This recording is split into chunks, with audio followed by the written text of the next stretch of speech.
This is CGTN, China Global Television Network.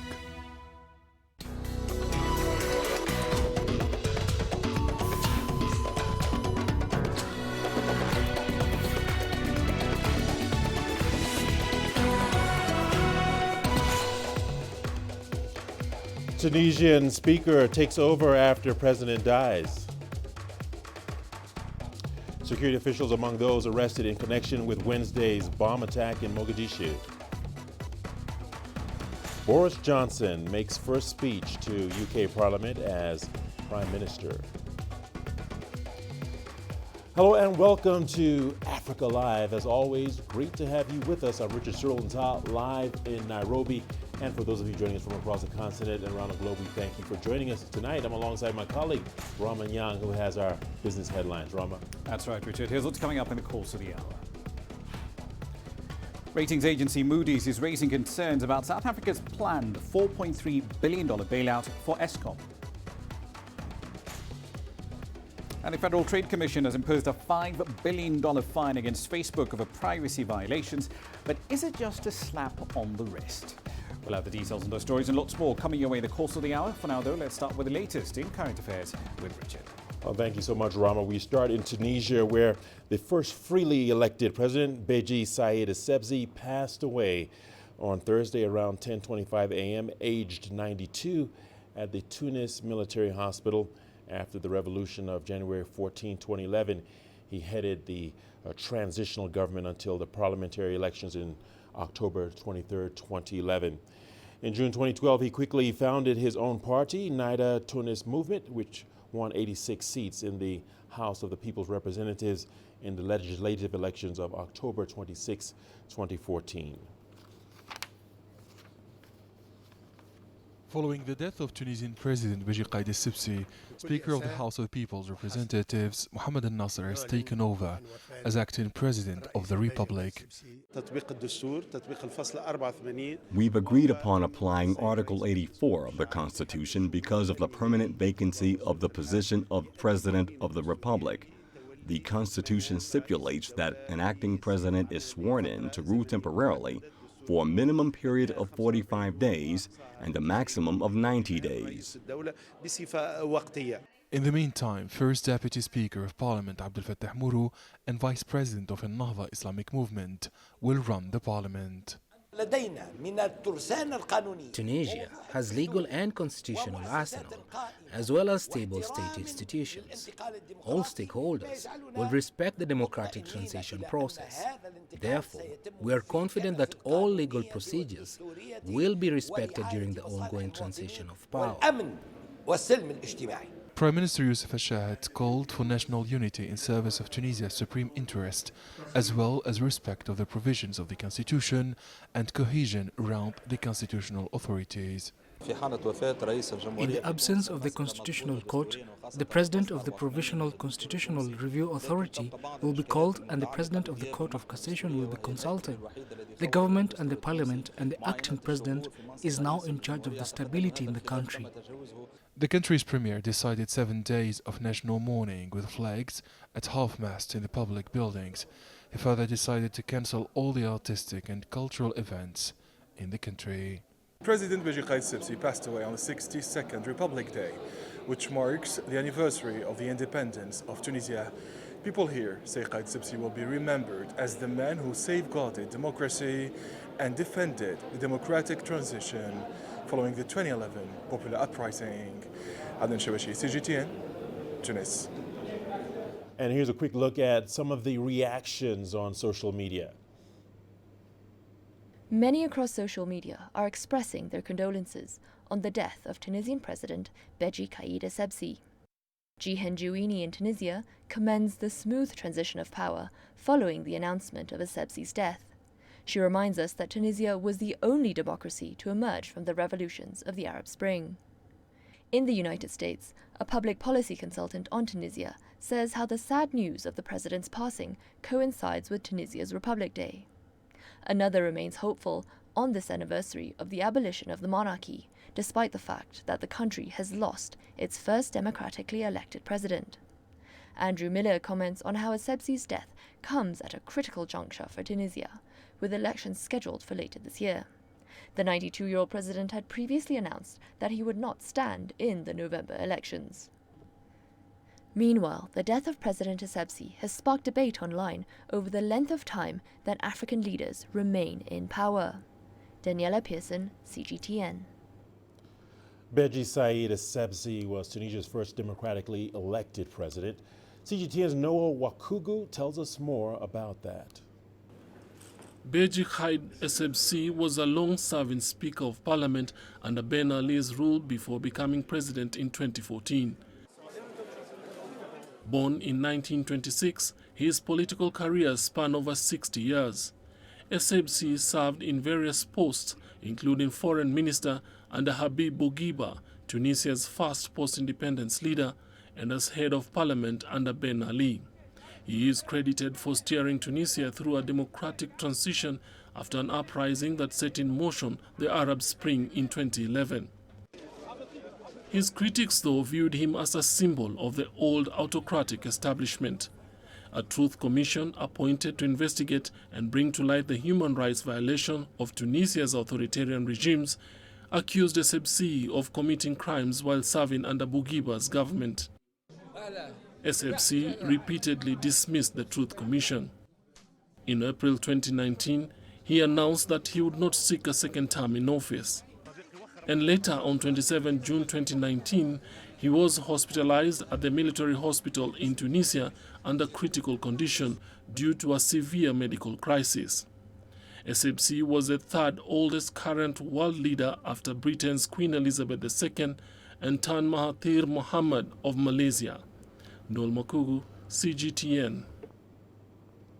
In Libya, where dozens of migrants are feared dead after the rubber boat they were sailing on capsized in the Mediterranean Sea off the Libyan coast. According to a UNHCR spokesman, over 125 survivors have been rescued. The UN agency says up to 150 are feared dead. Libya has become one of the main departure points for migrants seeking to enter Europe. Moments ago, we spoke to Charlie Yaxley, the UNHCR global spokesperson for Africa and the Mediterranean. Well, we understand that a group of 300 people left off the coast of Al-Homs, around 120 kilometers east of the Libyan capital, Tripoli. Their boats came into distress and people's lives were at risk. They were initially assisted by local fishermen and then also the Libyan Coast Guard. Together they were able to pull 147 survivors out of the water.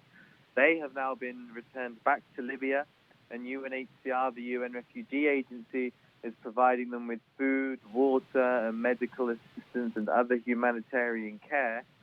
They've told us that another group of around 150 people were not pulled out of the water and tragically drowned at sea. And that makes this the worst shipwreck of 2019. It means we now have more than 700 people who have lost their lives on the Mediterranean this year. And should current trends continue, that means we'll see more than 1,000 lives lost on the Mediterranean for the 6th year in a row. And these tragic events come just weeks after we saw 50 people lose their lives in an airstrike on Tajura detention center inside Libya, and highlights once again the urgent need for action and a shift in approach to the situation in Libya and on the Mediterranean. And UK's new Prime Minister Boris Johnson has described the terms of the current draft Brexit deal as unacceptable and called on Brussels to rethink its refusal to renegotiate. He made the remarks in his first address to the House of Commons since he took office. The withdrawal agreement negotiated by my predecessor has been 3 times rejected by this House. Its terms are unacceptable to this Parliament and to this country. No country that values its independence and indeed its self-respect could agree to a treaty which signed away our economic independence and self-government as this backstop does. Now let's cross to London, where CGTN's Jamie Owen is standing by. Well, Boris Johnson appeared in front of the House of Commons for the first time as Prime Minister today. There appears to be little sign of him softening his plans on Brexit. Jamie?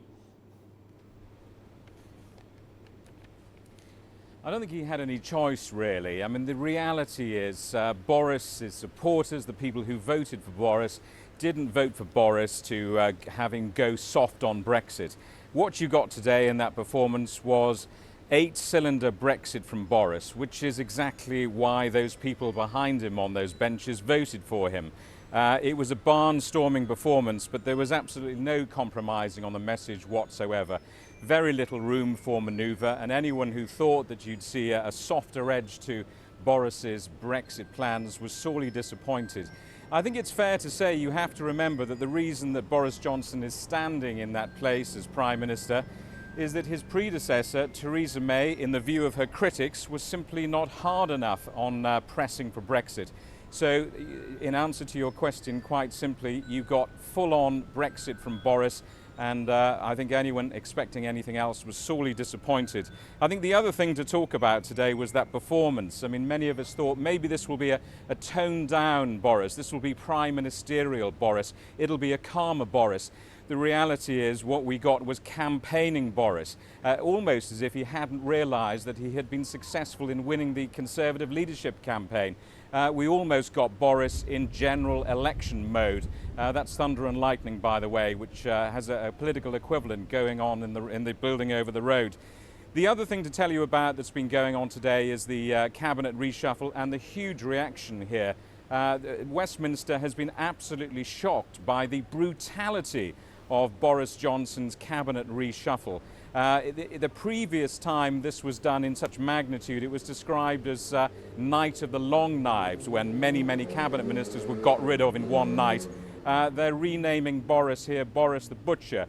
He hasn't just reshuffled the UK cabinet, he's essentially changed the UK government, and that cabinet met together earlier today.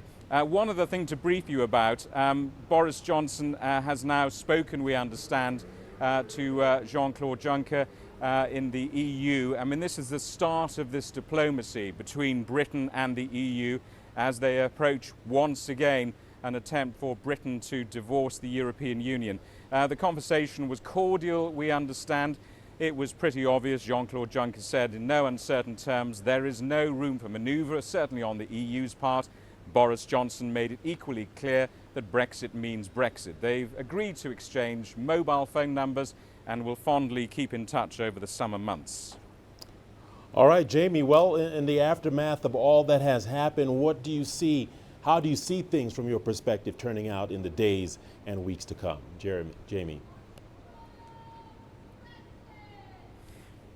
Well, I think we're in for an interesting couple of days. Let me tell you that what we think is going on just at the moment is there is further junior cabinet jobs being sorted out, the continuation of that reshuffle, which may go on for a couple of days. I'm not going to bore you with the names. They don't mean much to an international audience, but that's going on. We're also hearing that Boris will probably go on tour around the UK and is starting to think about perhaps a tour of the EU. You've got to remember, when it comes to Brexit, the UK is completely divided on this subject. In Scotland, Scotland voted against Brexit. So Boris Johnson as Prime Minister, rather than Brexit campaigner, has a job of work to do, going around the UK and almost persuading people that it's going to be okay on this roller coaster ride of his Prime Ministership. Obviously, he's going to go around the EU. He needs to try and gather support from European leaders as once again Britain tries to leave the EU. So we expect details of that to be announced in the forthcoming days. The other thing to tell you about is just about 100 yards away from where I'm standing. There's a big demonstration expected tonight. This is the UK's opposition party, the Labour Party, who are gathering tonight, and they are calling for a general election. I have to say that whatever the numbers are there tonight, their words will perhaps fall on deaf ears. Many MPs, many members of Parliament have now gone away for the summer, and this building behind me is rapidly emptying. Back to you. All right. Thank you for your insights and analysis. Thank you so much, Jamie Owens. Well, you are watching Africa Live on CGTN. We've got a lot more stories coming your way, including Security officials among those arrested in connection with Wednesday's bomb attack in Mogadishu. Abductions for ransom. We take a look at the latest security problem for Nigeria. You don't find the stories of North Africa by sitting on the sidelines. You've got to get out, go there, and you'll find them. In the bazaars of Casablanca, among the crowds in Cairo, who come to visit Cairo, the ancient capital of Egypt. Along the waters of the Nile, along the sands of the Sahara.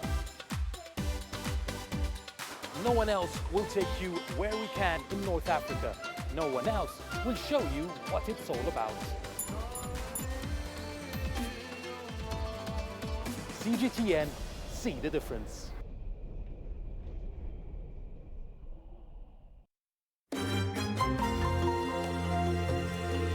Africa Live. Find your voice.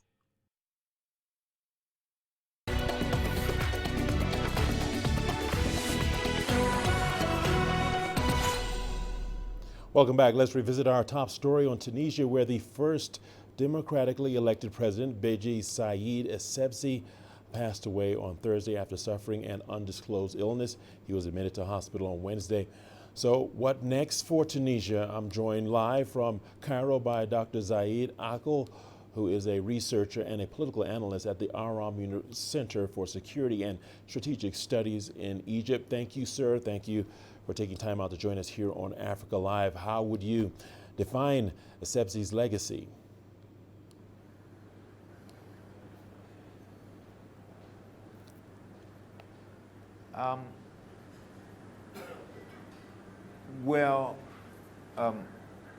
Hello? Oh, we apologize for that break in communication. Hopefully we'll follow this story a little later on before the bulletin is over. Moving on, though, on to Somalia now. An investigation is underway following a terrorist attack inside local government headquarters in Mogadishu. The mayor of Mogadishu is among several people seriously injured in the blast that has created security concerns in a capital, often a target for militant group Al-Shabaab. CGTN's Abdulaziz Billo is with that report. Let's take a look.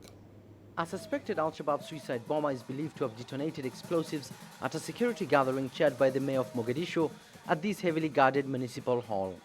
Every Wednesday, the city mayor meets with his deputies and district heads to discuss security progress and other challenges facing the local government.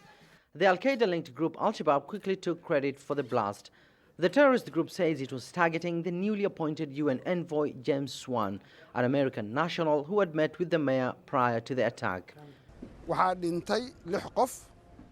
6 people were killed in this attack, including 2 district commissioners and several department heads. The mayor of Mogadishu was also injured and is undergoing treatment. 6 other people have also been hospitalized. Police in the capital have launched investigations into Wednesday's attack.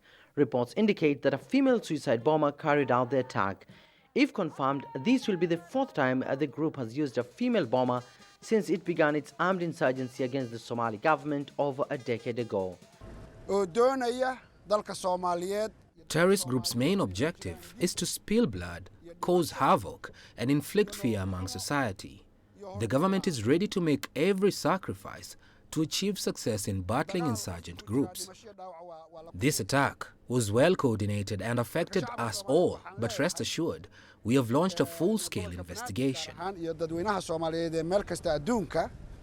The official residence for the mayor is located in Mogadishu's Hamarweyne district, a commercial center that is well guarded.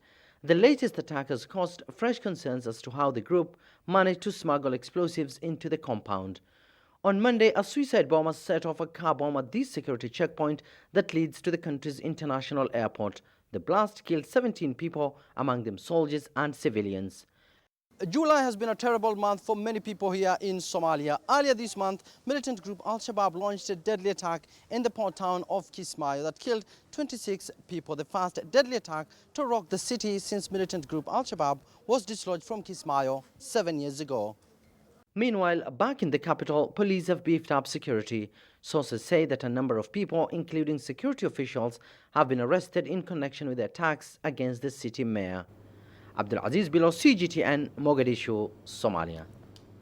An international aid worker who was abducted last week in Nigeria has spoken out in a video message from captivity.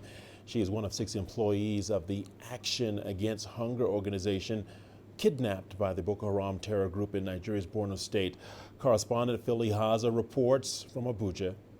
In a video released on Wednesday, one of the 6 abducted victims, a young Christian woman identified as Grace, appealed to the federal government, the Christian Association of Nigeria, CAN, and the international community to come to their rescue. Armed men suspected to be members of the Islamic State of West Africa province, ISWAP, a faction of Boko Haram, attacked the aid workers convoy at Damasak, Borno State in northeast Nigeria last week, Thursday. The attackers killed the driver and kidnapped the 6 humanitarian workers with the Action Aid Agency, including Grace. The Nigerian government hasn't made any official statement, and there are no confirmed reports of a ransom demand by the abductors yet. But the aid agency confirmed the incident on Thursday, stating that efforts are ongoing to secure the release of all its members with the help of the military, and that the abductees are currently in good health. Grace, who wore a blue hijab in the video, sought intervention for her rescue while citing instances of Hawa Liman and other aid workers who were killed in captivity last year by Boko Haram. Nigeria has been dealing with a decade-long insurgency in the northeast, which has claimed the lives of over 20,000 and displaced more than 2 million more, according to Human Rights Watch. The government claims to have technically defeated the sect, but the group continues to attack military formations and kidnap high-profile citizens and foreigners in the northeastern part of the country. Phil Ihaza, CGTN, Abuja, Nigeria. All right, staying in Nigeria. Nigeria is a country battling a serious wave of kidnappings, which is now a major security concern after the Boko Haram insurgency and banditry attacks. In recent times, foreigners have been targeted. So far, 14 people have been kidnapped in less than a week, all of them from Turkey. 2 Chinese workers were kidnapped earlier this month, while 5 others were abducted in April. Here is CGTN's Deji Badamis with more on that story. Kidnapping for ransom had always been a problem in Nigeria, but at no time did it reach the scale that the country is currently witnessing. This year alone, the Nigerian police says it has documented over 700 kidnapped cases. Some cases go unreported as victims choose not to report them. Among the 700 cases, at least 20 are foreigners, all happening within the past 4 months. One of Nigeria's foremost security experts says while the situation is very disturbing, the trend does not show foreigners are actually being targeted. Because of the large number of kidnap cases ongoing, foreigners are beginning to fall into the net, not as a special group, but as anybody out there, and someone who has the ability to pay ransom when it's demanded. So there's no intentional targeting of foreigners, but there's a seizure of foreigners for money. And it's not just foreigners who have been targeted. High-profile Nigerians and in some cases, ordinary folks have also been victims as well. The government has been throwing various measures at the problem. The police has since launched a special anti-kidnapping operation across the country, leading to the arrest of hundreds of suspected kidnappers. Despite the successes recorded by the security agencies, the kidnappers are not giving up. Many in the country blame militia with links to headers for the increased attacks. What is happening here is that a lot of people are brought from across the country, from across the borders, brought from other West African countries to come in and conduct militia duties in behalf of pastoralists. And those people are now refusing to go. They now just stay in the forest. In case they are called back, they come out and conduct attacks. The Nigerian government says it will increase security around the country's borders and has announced plans for the e-registration of irregular migrants in the country. If we can interdict the terrorists at the border, then that will keep them from coming in. And they need to redouble their efforts. They need to be a little more professional about combating kidnapping. They need to be more cerebral about combating kidnapping. And then one area that has been untapped is they've not been able to get private security personnel to join them in combating kidnapping, because you need fresh ideas. One other area security experts say the government needs to urgently do something about is check the proliferation of small arms and light weapons. It's becoming ever increasingly less difficult to access these weapons. And experts say if the trend is allowed to continue, then Nigeria's security situation would worsen and possibly reach a tipping edge. Deji Badmos, CGTN, Lagos, Nigeria. Staying in West Africa, where a total of 5.1 million Burkinabe, Nigerians, and Malians are in need of humanitarian assistance. This follows escalating violence and insecurity in the region. Burkina Faso alone has recorded a total of 226 security incidents in the past 6 months. The head of the UN Office for West Africa and the Sahel, Mohamed Ibn Chambassa, told this to the Security Council. Chambas also expressed concern over delayed democratic processes in the countries within the region. UNOWAS, working closely with several partners, including AU, ECOWAS, and the G5 Sahel, to support regional solutions to cross-cutting threats to peace and security. The journey of democratic consolidation in this region has not been easy and cannot be taken for granted. Several countries in the region continue to struggle with human rights challenges. I am particularly concerned about the instrumentalization of the judiciary for political objectives in some cases, as well as a predominant sentiment of impunity for violent crimes, undermining respect for the rule of law. And to South Africa now, where underprivileged kids in Cape Town are hitting the high seas as part of a youth development sailing academy. The Royal Cape Yacht Club Sailing Academy currently has 83 students that have enrolled, and some are proving so good they have began their careers teaching sailing overseas. CGTN's Travis Andrews has this report. Blue skies and favorable winds is on the forecast, and that means a great day sailing is in sight for students attending the Royal Cape Yacht Club Sailing Academy. The Academy has partnered with various government departments and public institutions to bring free sailing lessons and vocational training to many underprivileged kids, while being given opportunities to pursue a life on the high seas. Us funding, and then we're able to provide the boats for the kids, we're able to provide the gear, we're able to provide any regatta fees that they might need, transportation, food, and bring them here. So all the kids need to do is just to come to the academy, and then we take it from there. And we give them also qualifications, skipper's licenses, all the way to yacht master, which are offshore tickets, international tickets, for them to be able to gain entry into international markets as well and work there. They've also been given opportunities to gain formal qualifications, including yacht master certification, skipper's licenses, and international offshore certifications that will allow them to work overseas. But it all starts with the basics, and all the students have to go through the nuts and bolts of what it takes to become a competent sailor. Some of the students don't really have the access to go to the boat, to sail the boat. So Yacht Academy is to give them that sport of the sailing side. Because in many of the places we can only get soccer and all those kind of sports, and then sailing here, you don't really find, like, example, black kids doing sailing. And here we're giving the opportunity to become a sailor, or in future they can become an Olympic sailor. Like other sporting codes, the equipment has to be kept in tip-top condition, and this academy has 7 boats that are certainly well maintained.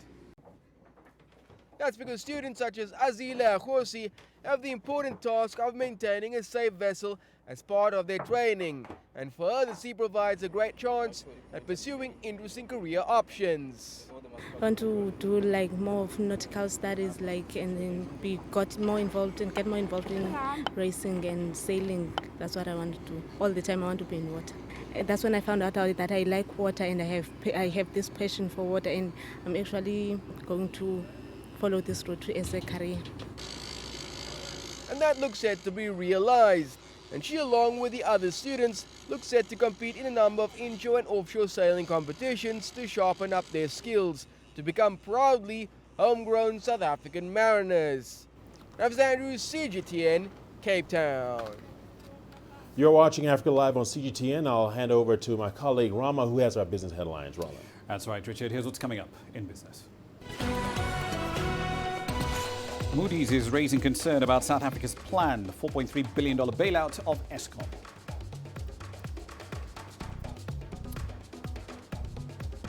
And the United States has imposed a $5 billion fine against Facebook over privacy violations. But is it just a slap on the wrist?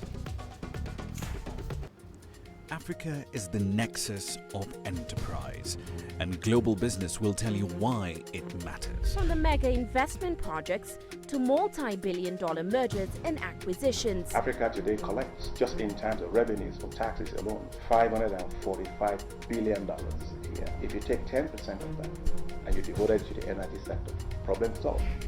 All this on Global Business, weekdays at this time on CGTN. Business in Africa is at the crossroads, where opportunity meets innovation, where profitable new markets collide with global trends.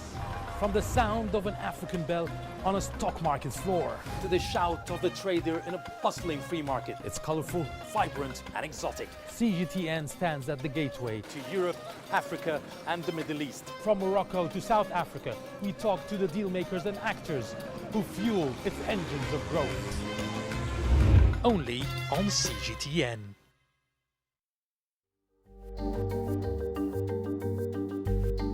Africa Live. Find your voice.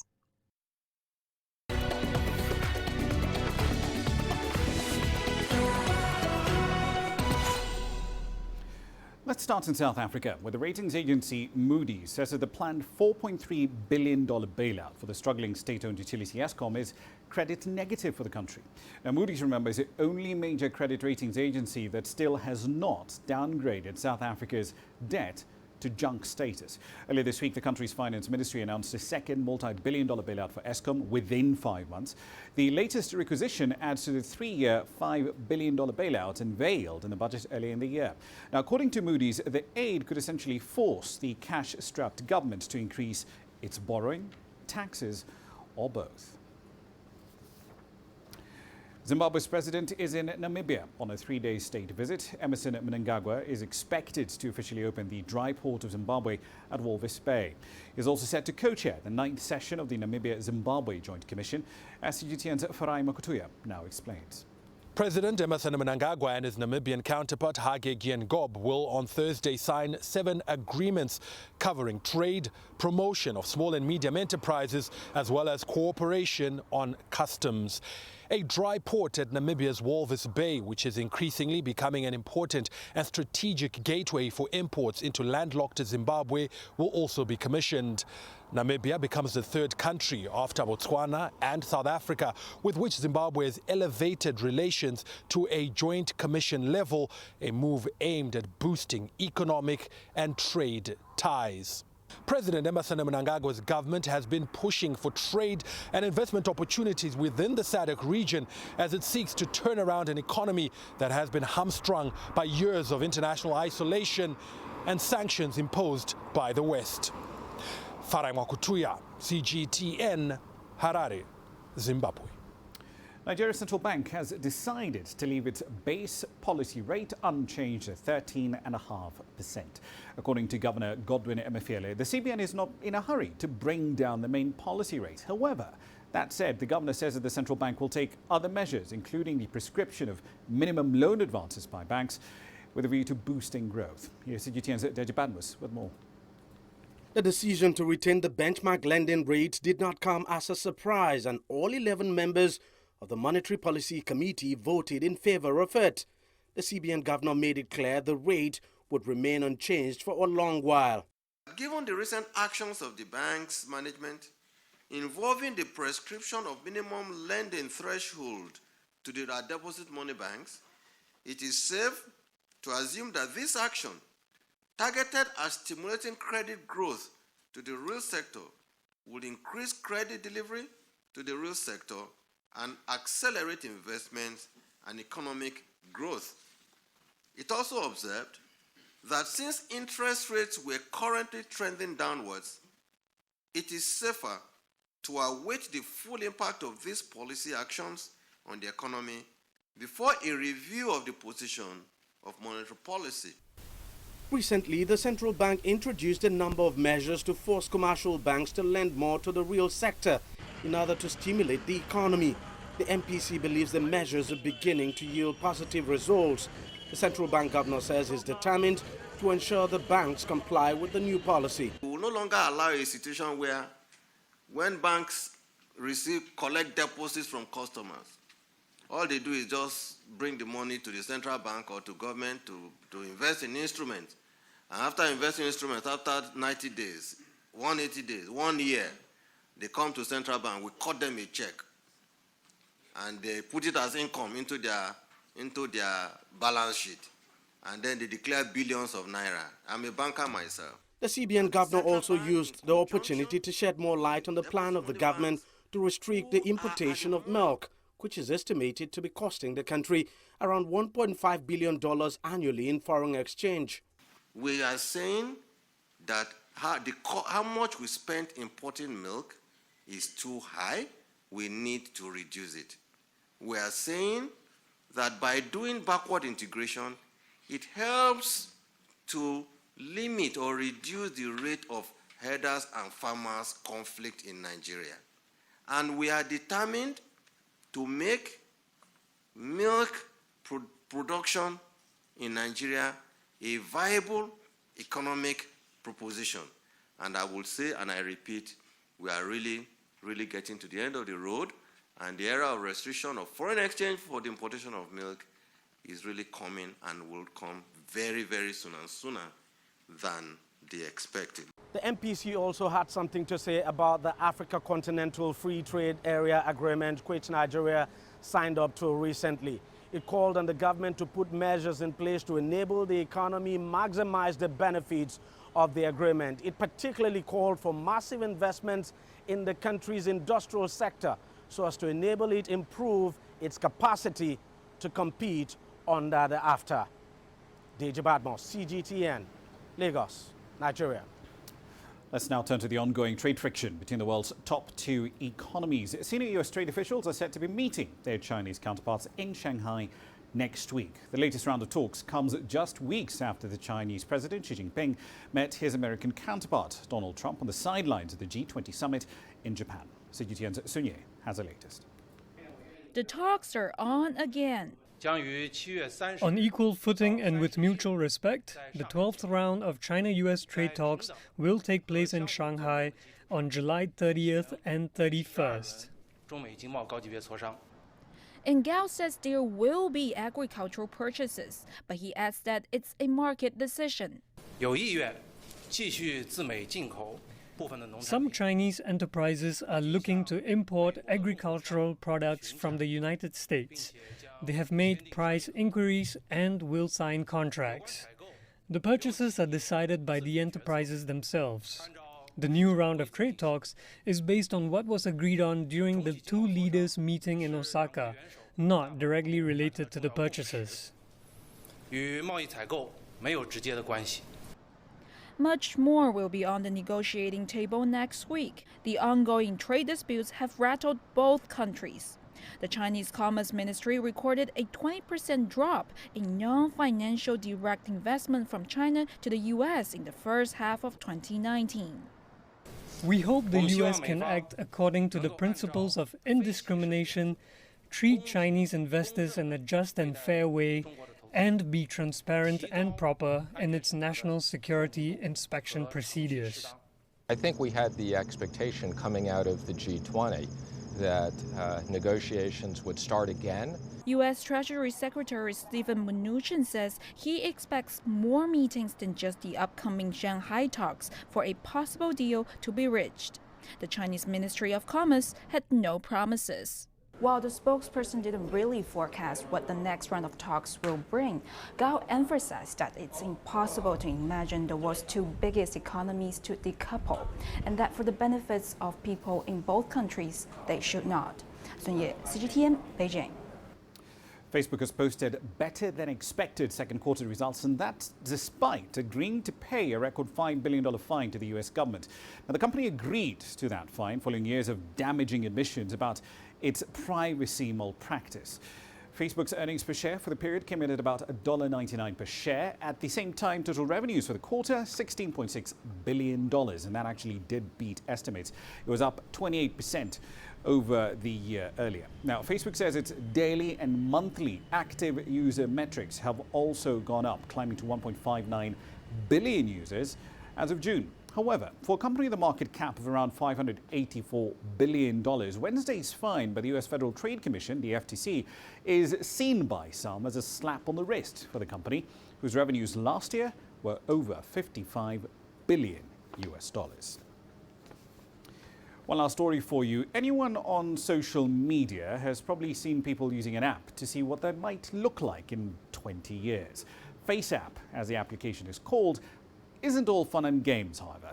Keen-eyed observers say that the aging platform is essentially taking your data, voluntarily storing it in a cloud, and this has raised fears about privacy. What are they doing with your data? Here's CGTN's Jim Spellman with more. If you've been on social media in the last few weeks, you may have seen images like these.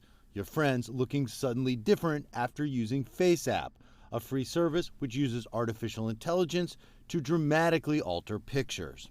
Here's how it works. Go to the App Store for your iPhone or Android device and download FaceApp. Pop it open and it will ask you for a photo from your camera roll or to snap a selfie. Once you've done that, you let the app go to work. So here's the selfie I just took, and let's see the moment of truth here. What will I look like when I'm older? It's hideous. It's hideous. The app can also make pics look younger. Better, still kind of weird. Plus change hair and glasses and drop users into exotic locales. It's a lot of fun, but the app is raising privacy concerns. Users agreed to allow the app to use their pictures forever for just about anything.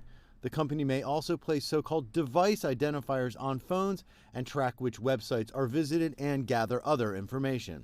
There are some reasons to be concerned. For example, the terms of use really restrict the rights of the users, and there's concern that you're giving up the privacy of your biometric or Face ID information. What we've learned in the technology space is that the ability to track people continues to get better and better. FaceApp, developed by a company called Wireless Lab, is headquartered in this building in St. Petersburg, Russia. Privacy advocates worry the company may share user data with the Russian government. But FaceApp says even though they're located in Russia, users' photos are stored on US-based servers and are generally deleted within 48 hours. A top US senator has called for an FBI investigation, and US military leaders are warning service members to be wary of the app. All of this means that it's easier for governments, even companies, to track us everywhere, not just our thoughts and our conversations, but now where we're going, what we look like, and even what we will look like. And maybe that's the scariest of all. But many younger users don't seem too worried about giving up a little privacy. I feel like these apps are kind of here to stay, and people are getting addicted to them. They're going viral. So I don't know if it'll limit my use, but it's definitely made me think a lot more about it. And until I have a little bit more proof, I probably would keep using the app. Jim Spellman, CGTN, Washington. Data certainly is the new oil. I'll leave you there for the time being. Here's what's coming up at the top of the hour, though. We'll be heading over to Egypt. The country's gotten the green light for the final $2 billion tranche of its $12 billion loan from the IMF. 3 years on, what exactly has happened in that country? We'll find out live from Cairo at 1800 GMT. See you then. For now, though, back to Richard. Thank you so much, Ramah. The news continues on Africa Live. Let's take a look at what's ahead. Murals commemorate fallen protesters in Sudan. Join us in Global Business. It's Africa. through our eyes. The greatest journeys, the greatest sights, the greatest adventures. Here in Qanater, this weir allows the locals to walk on water. We're far more than just TV news. We're your passport to the wonders of Africa. To bring you stories of struggle, survival and hope.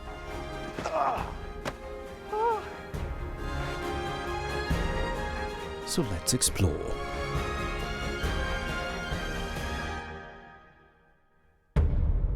CGTN. See the difference.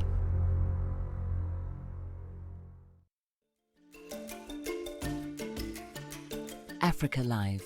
Find your voice.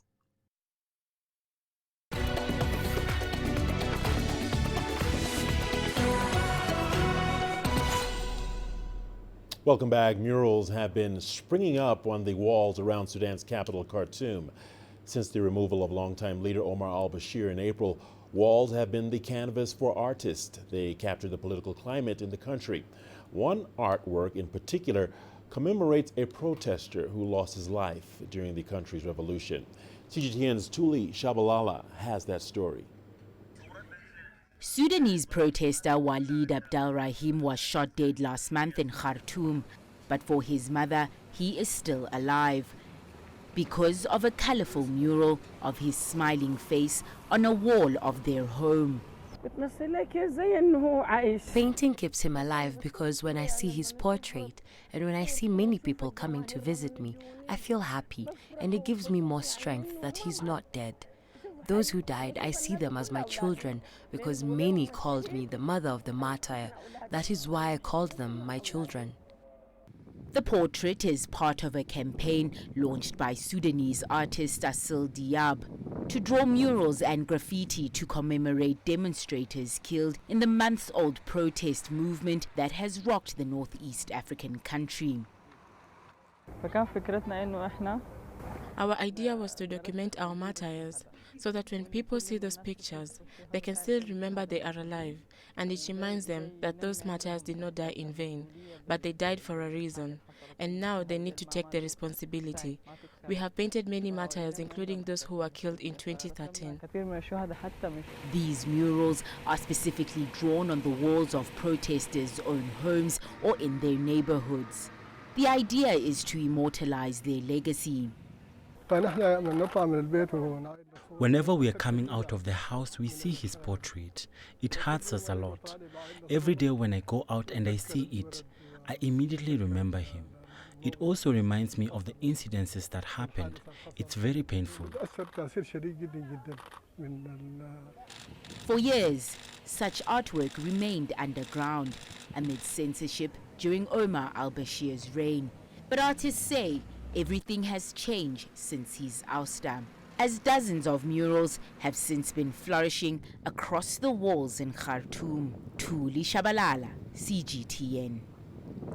Well, staying in South Africa, the country's first insect-only restaurant has opened in Cape Town, making creepy crawlies their star ingredient. The Insect Experience is a Mother City pop-up restaurant that has created quite a buzz. CGTN's Travis Andrews has this report. It's lunchtime in Woodstock's trendy culinary hotspot, the Iron Works. And on today's menu, there's certainly something special. Bugs. They're part of a delectable choice of dishes on offer by the Insect Experience, the Mother City's first new concept restaurant that specializes in all things crawly.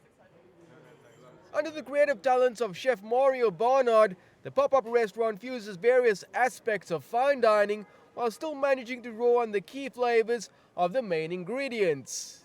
We try to make it as visual pleasing for everybody to just introduce it. And basically it helps with your mental block. Once you had it, it's like it's okay, like I can have the actual insect now, and it's easier to overcome and do it in this way. Obviously it's got massive health benefits as a sustainable source of protein. All the insects are locally sourced as well. and some have a nutty flavor profile, including Mopani worm polenta and black soldier fly larvae croquettes, which are just some of the novel dishes to tuck into. Smoked tomato chutney. Your patrons mop up what's left of their dishes with dried worms, and as a protein source, they're quite healthy to eat as well. The exoskeleton's got huge amounts of fiber, there's magnesium, the dairy alternative, the Inter milk has got more calcium. It's just truly a superfood. The restaurant is owned by Gourmet Grub, which brought Cape Townians bug ice cream. But how does the food actually taste? First of all, it doesn't taste like a bug. It actually tastes quite delicious. So you don't feel as though you're eating a bug. It doesn't taste like a bug. I mean, I've never eaten an insect before in my life, so yeah, first time for me. It's more like an overall experience, so getting through the idea of eating it for the first time was a bit tricky, but now that I've got through that, it's kind of just an everyday thing for me. Of course, no good meal is complete without a great dessert, and the restaurant even has its own insect-based ice cream, which is not only decadent, but a crowd pleaser. The restaurant currently has 4 insects on their menu, but that is set to change once Cape Townians' palates become more favorable to the experience. Plans are also underway to take it from a pop-up to a standalone fine dining establishment. Travis Andrews, CGTN, Cape Town. Well, that is an interesting story, if I may say so myself. It's time for your sports news. Let's take a look at the headline. Ghanaian striker Jordan Ayew seals permanent deal with English Premier League side Crystal Palace. Africa, where champions are made, records are broken, legends are born. We're there for every goal, for every knockout, for every step of the way. Match Point, only on CGTN.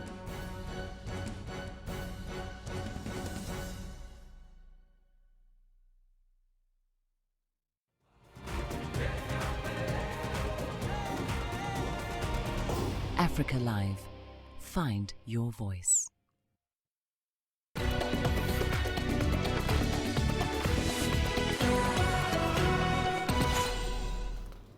Welcome back. Let's talk a bit of football. Crystal Palace have signed Swansea City and Ghana international Jordan Ayew on a 3-year deal.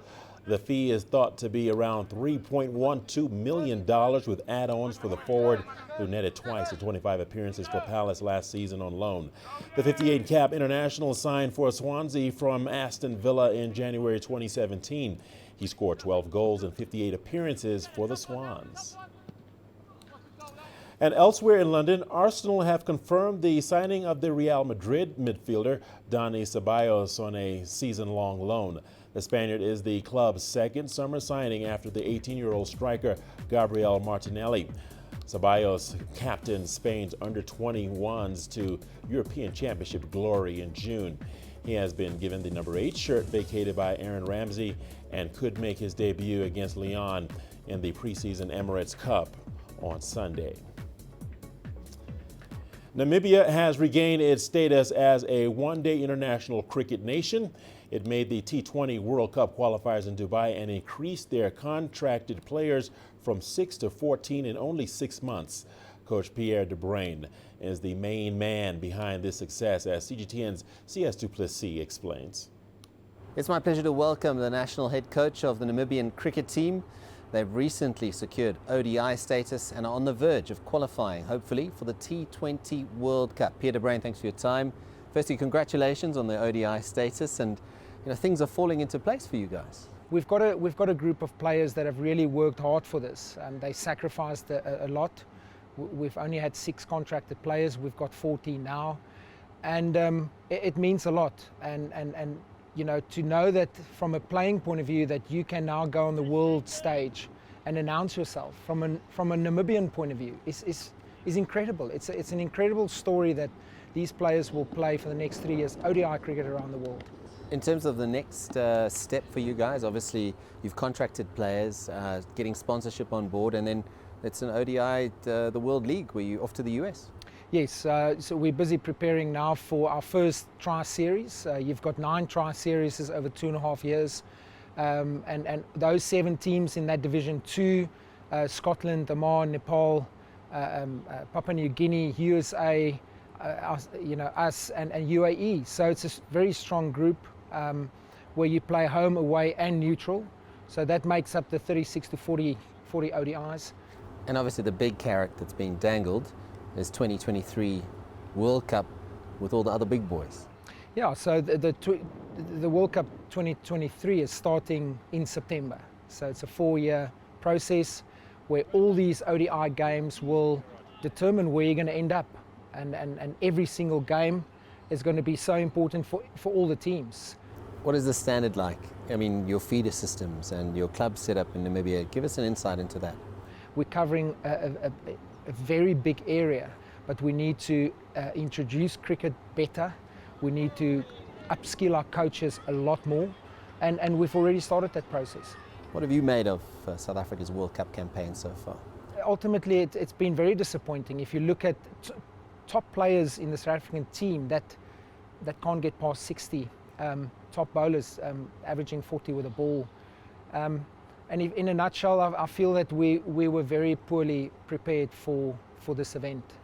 It would be nice though in 2023 to play South Africa, wouldn't it? That would be something, I mean, to think about. Can you imagine that would be a dream come true for any team to play the Proteas? And as a former player, I never had that chance to represent my country, and we will give everything to have that opportunity. If it comes off, it comes off. If it doesn't, we need to reassess, but that would be amazing. Peter Brain, thank you so much for your time. Congratulations on all your success, and may that success continue, and we would like to see Namibia as part of the big teams at the World Cup. Yeah, thank you so much for your support. Well, that's it for this edition of Africa Live. Remember, you can send us your feedback to the contacts on the screen